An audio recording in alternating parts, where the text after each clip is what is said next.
Welcome to This Week in East Brunswick. Today we head to the Community Arts Center for the East Brunswick Art and Music Festival as local artists, craft vendors, musicians, and more display their work for residents to enjoy. Then we pay tribute to the lost souls that fell victim to the Van Wickle slave trade as the Lost Souls Memorial Project fights to keep their memory alive and to remind people of the history of our country, even the ugly parts. We drop in on Rutgers Gardens, where Director Bruce Crawford shares some tips on how to keep your lawn looking lush and green this summer. All this, plus we have information about an upcoming Doctor Talk sponsored by the East Brunswick Public Library. So stay with us. This Week in East Brunswick starts now.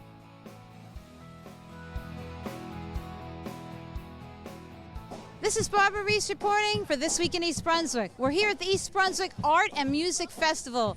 There's food, art, and fun for everyone. Come join us.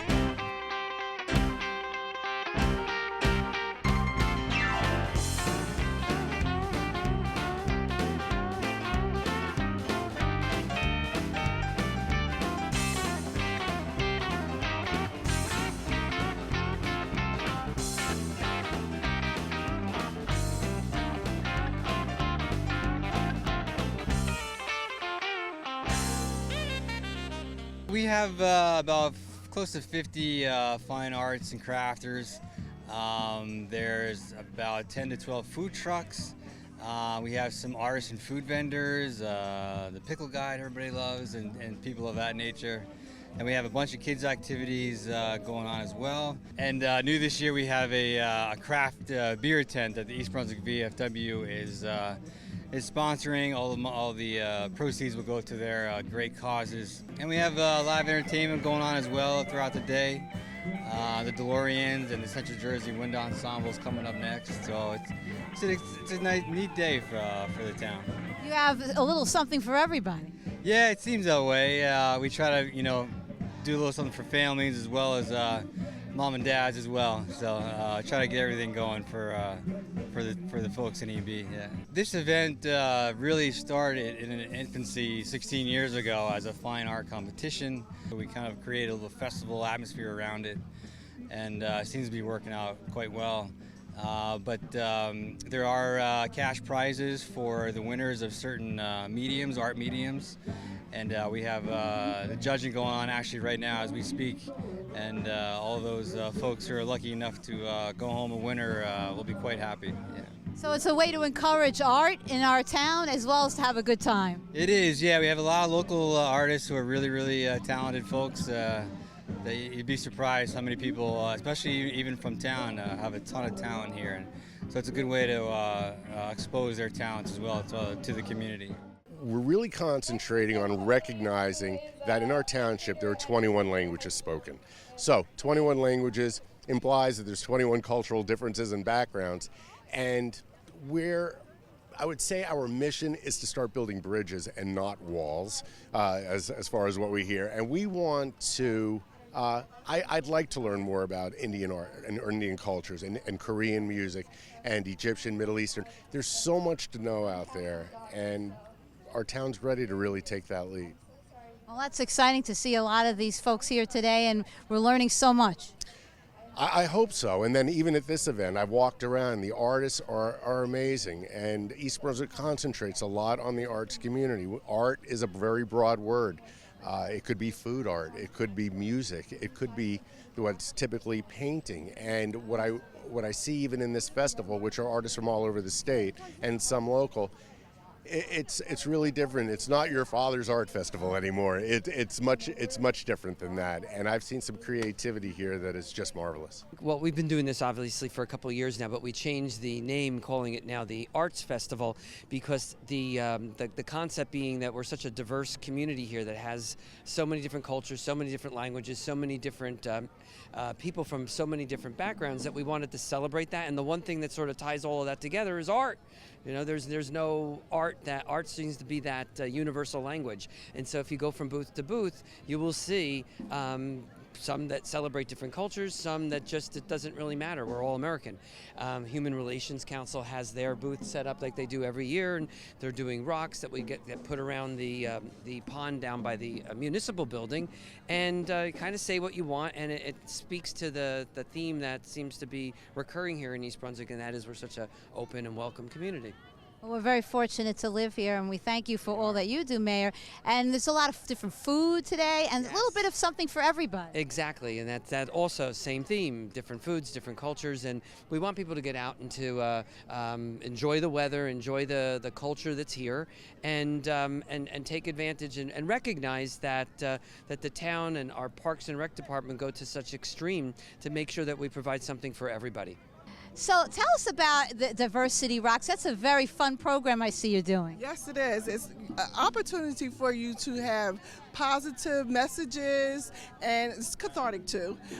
And we're going to put them around the municipal pond in July. So stay tuned. We're going to have another event in July where you will see your rock that you, decided to paint something positive, or even like love, show love, or just put your name on it.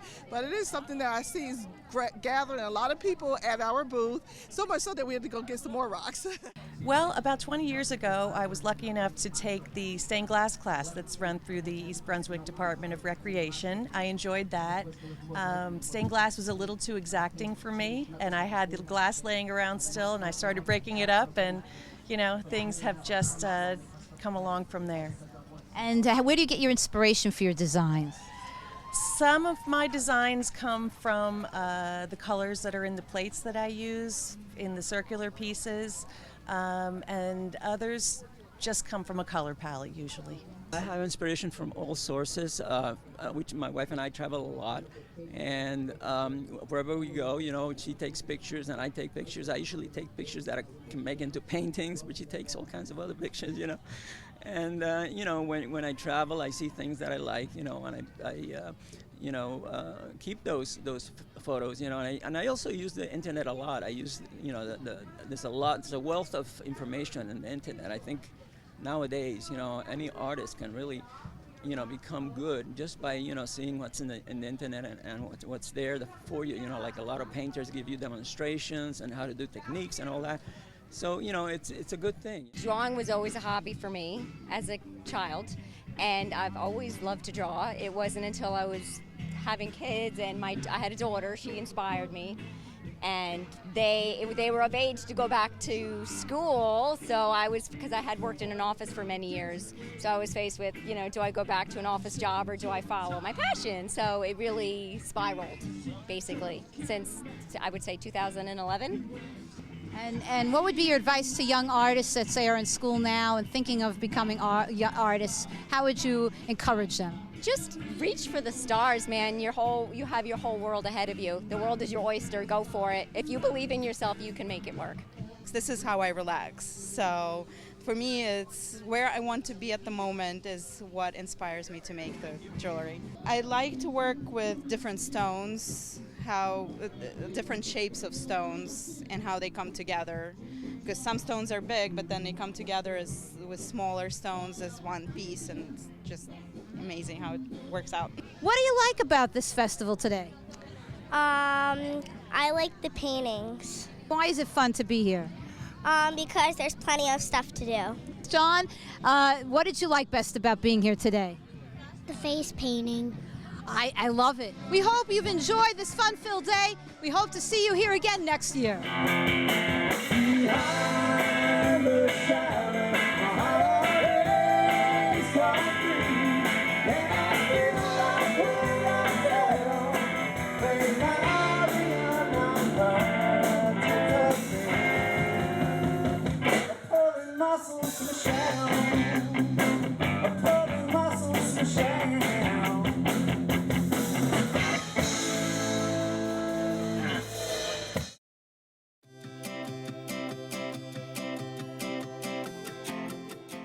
I'm on this site today in recognition and memorializing at least 100 souls who were taken from New Jersey, forcefully sold into slavery in the Deep South and the Louisiana area, And these are people who many have remained nameless until the last couple of years.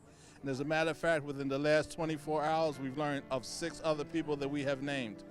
And I think it's very important that we understand that these souls are people who lived and they died and sacrificed for their people. And not only have they sacrificed, but they've also thrived in their new conditions of slavery and were able to maintain a life and help bring our people to freedom.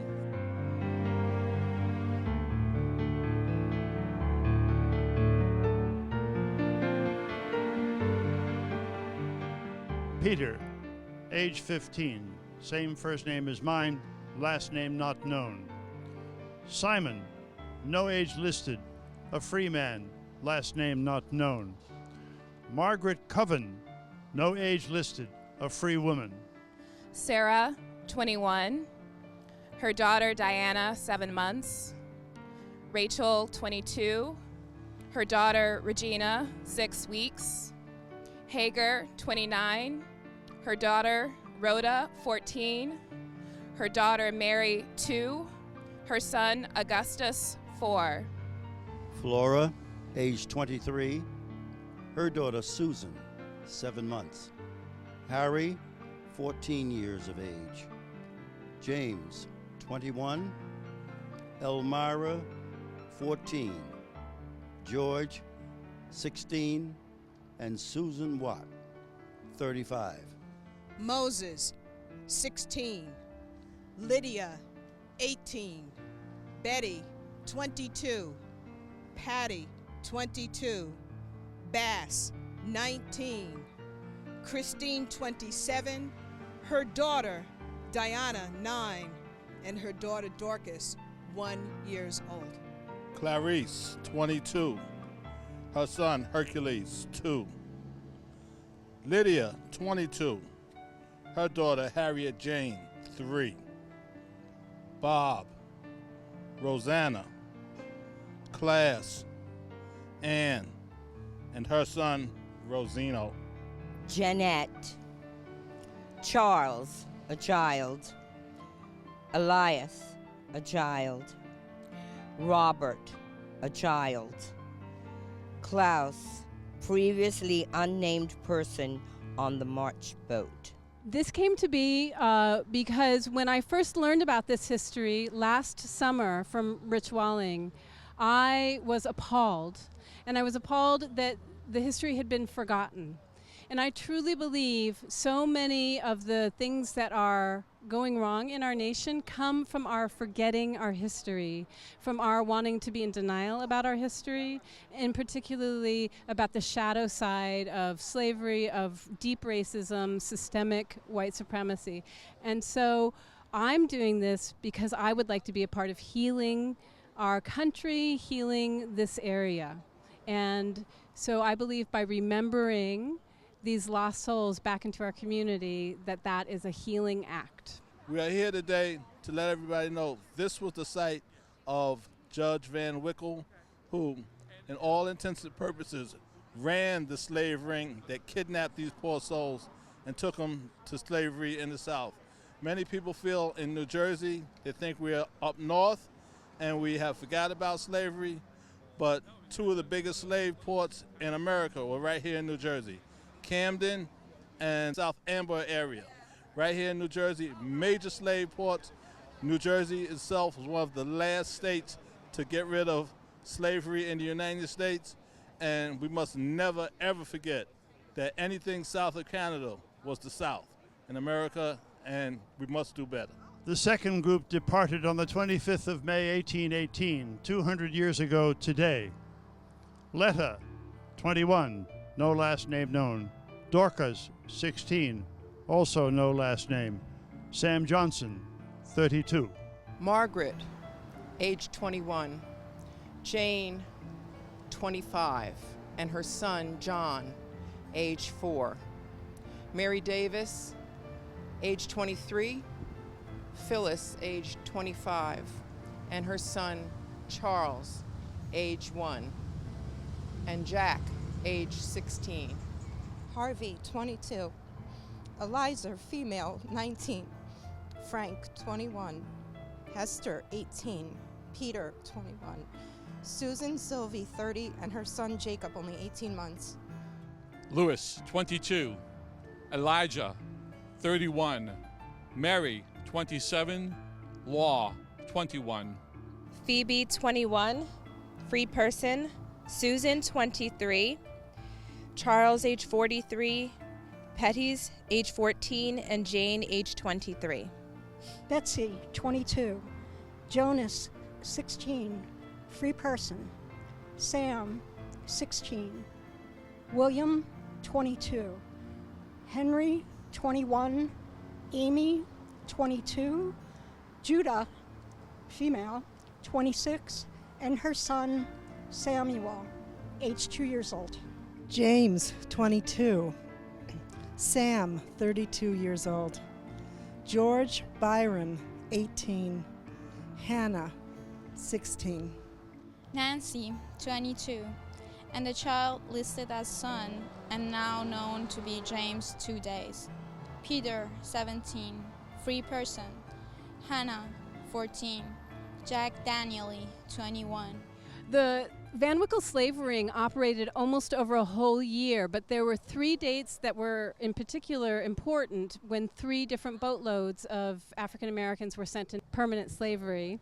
And today, May 25th, 200 years ago exactly, was the day when the second boat of African Americans were sent to Louisiana and lost their freedom. Personally, when I visit these sites, I feel deep, deep in my soul. I feel them calling out to us to remember us, remember us, remember us. Thank you. In mid-October of 1818, George, 35, last name not known. Cain, 22, last name also not known. Frank, 21, last name not known. Jude, no certificate was ever taken for him.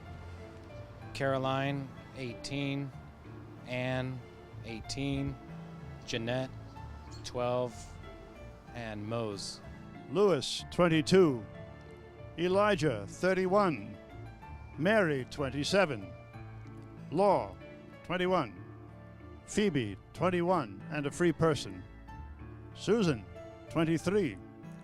Charles, 43. Pettis, 14. Jane, 23. Let us hold a minute of silence for those lost souls whose names we have lost, but whom we now recognize as having lived, even if we do not know what their mothers or their mamas may have called them. So I'll just say one of the important things that I know is that if we are to be liberated by history, we must face it, not erase it. And so we have built a presence on social media.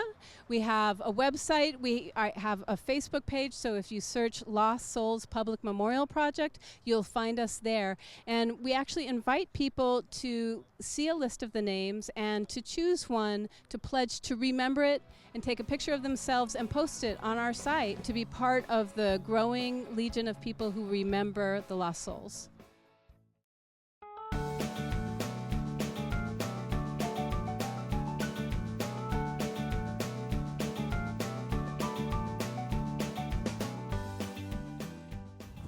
Good morning.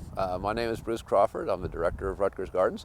Right now we're standing in the shrub garden. One of the interesting things about the shrub garden is it has this large open area of predominantly obviously turf. And people right now, as you're looking at early part to the mid part of April, you're going, well, what do I do with my lawn? How do I approach it? It's been a long winter.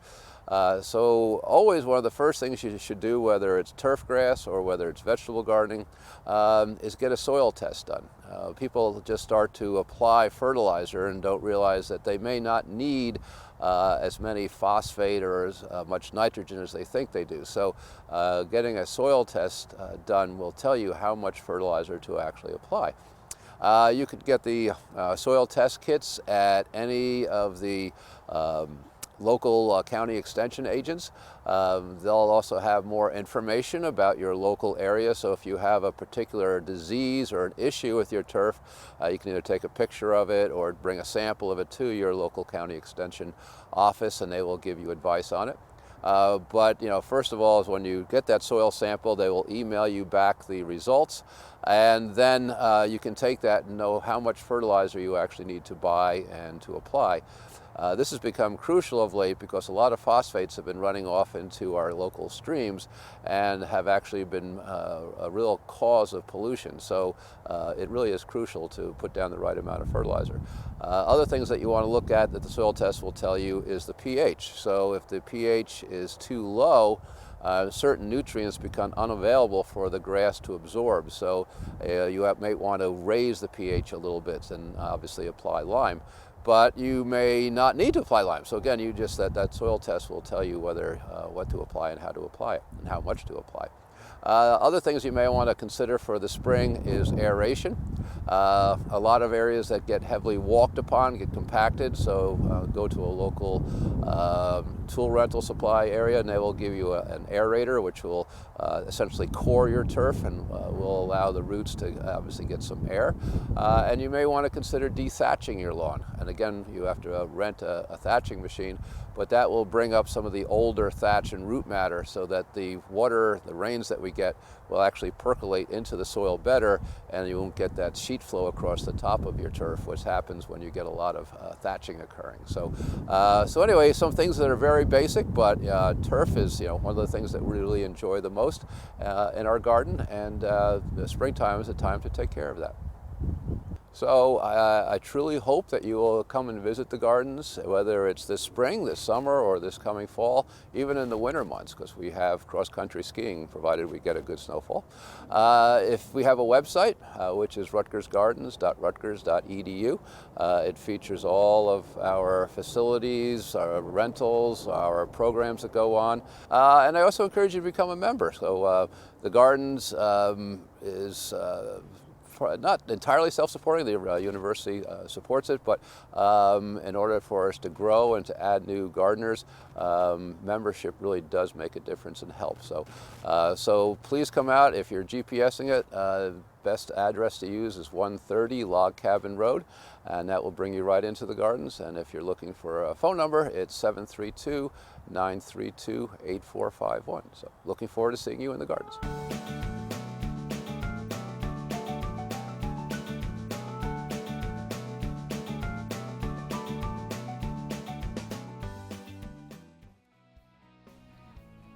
Hello, I'm Karen Parry. I'm Manager of Information Services at the East Brunswick Library and Manager of the library's Just for the Health of It initiative. I'm joined here today by Dr. Iris Udasin. She is a professor, a physician, and the director of the Clinic Center for the Environmental and Occupational Health Sciences Institute at Rutgers University. Welcome, Dr. Udasin. Thank you. I'm here today to talk about a very exciting program that Dr. Udasin will be hosting at our library. It'll take place on Wednesday, June 27th at 7:00 p.m. and the program is entitled, Is Your Home or Workplace Giving You Breathing Problems? Dr. Udasin, tell us a little bit about your program. I know you have expertise in the physical and mental health effects of exposure to toxins. Tell us a little bit about your program and why someone would want to attend. I get a lot of people who come into my office and they're worried that something either in their home or their workplace is making them sick. So what I'm going to be doing in my program is I'm going to be going over the kind of illnesses people can get, specifically concentrating on respiratory and cancer illnesses. And I'm going to be talking about how people are exposed to things, what's the route and the way that they're exposed, what things are out there that we can control, and how can we minimize our exposures so that we don't need to see the doctor so often and that we don't need a lot of medicine because we figured out how to prevent ourselves from being exposed to things. That sounds great. Would this be a program that would be of interest to seniors, to adults, to young moms, or who would attend some program like this? So I would say anybody who lives in a house or goes to a workplace, which would be almost anybody. I mean, for goodness sakes, even if you go to a school, you also live in a home. So I would say that it should be of general interest. Dr. Udasin, I know you're a resident of East Brunswick, which is wonderful, and I know you have a lot of knowledge about Central Jersey and about our environmental and toxic hazards. Can you tell me a little bit about why this program would be so important for people to come and learn about our environment here in Central Jersey? So the first thing, of course, is our own homes. We're in close proximity to radon, could be underneath our own home, things like that. The overwhelming thing we all think about in East Brunswick is, of course, traffic. But the reason why this is really relevant is because Central New Jersey, the reason why a lot of us come to live here is we have a lot of industry in this area, whether it's manufacturing, whether it's healthcare, but we do have the places, construction, we do have the places where people are actually exposed to a lot of different things, both in our homes and in our workplaces. And the spirit of my talk is to help identify the things that we are exposed to so that we can prevent or minimize diseases and hopefully not need to see the cancer specialists because we've prevented cancer by identifying things and minimizing exposure to them. That's wonderful. We're so happy, Dr. Udasin, that you'll be holding this program for us, and it will be so helpful to our community to hear from an expert in this area. So thank you so much, and I encourage all of our town residents to please come out for Dr. Udasin's program. That's happening on Wednesday, June 27th at 7 o'clock p.m. at the library. Thank you, Dr. Udasin. Thank you.